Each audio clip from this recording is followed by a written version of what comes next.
like JJ or Jeremiah? Either one's fine. Okay. Yeah. Close friends say JJ, family say Jeremiah. So as you take a look at this game and being kind of the SEC East championship of sorts, how do y'all look at that, and then how can y'all kind of use that as a motivation Saturday? We just got to understand everything that's at risk. If we know that, I feel like we're going to prepare this week the same way we prepare every week.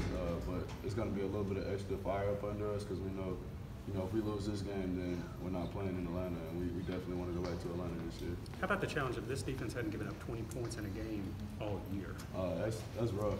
Honestly, it's rough to know that. But I mean, I feel like I'm more than anything. I definitely have faith in our offense, so I feel like we could definitely go out and we could do what we got to do to get the job done. Did you know coming into that Florida game that you were going to get targeted like that, and you worked on a lot of things, or just from game to game does it change? It's just game to game. Just the opportunity was there, presented itself, and I was there, able to take advantage of it. Nada said he could kind of see this coming with you in the off season as far as your spring and the build up. I mean, how confident were you were going to be this kind of a factor this season? I was confident in myself, definitely. I felt like I stepped up mentally, being a vocal leader as well, being able to talk to everybody and understand everything that's going on the field. I feel like I was able to make the plays. When we talked to you in September, you said you had changed your cell number, but it still blew up after your first TD. I had 200 text messages after the Florida game, so I feel like that didn't really work as well as I thought it did. Yeah. I told my mom I'll probably have to change it again. You're becoming a star. What do you know about that Kentucky defense? What have you seen so far? I've seen that they only gave up about 20 points to the team. So knowing that and knowing how experienced their secondary is with the seniors and all that stuff, I know we got to be on our A game this week as far as practice goes. What other kind of things do you feel you've done this year to put yourself in the position to be able to take advantage of the opportunities when they come your way this year? Just everything. I go about the game differently now. I'm becoming a student of the game, taking notes in meetings and things like that, understanding different players that I have to go against and their weaknesses and things like that. It's just things that make me better.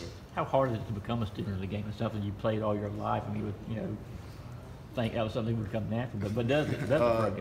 It actually didn't at first, but now it's natural to me. Just telling myself, for me to separate myself from others, it's certain things that I have to do and be willing to do, and that's just what I had to do to get there, to get to where I am.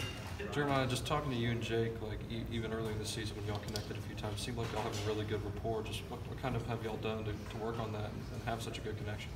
We just trust each other, honestly. We trust each other. He knows I'm capable of making plays, and I know he's capable of getting the ball somewhere in my area, and just knowing that both of us have the talent to be able to make things like that happen. So. How much did you learn watching and practicing with Javon Wims last year? I learned a lot. You're filling that role. Yeah, I learned a lot. Me and Javon, we still talk every day. He's one of my closest friends. He taught me a lot. I mean, I talked to him, asked him before big games, stuff like that. What does he do? How does he mentally get himself prepared for things like that?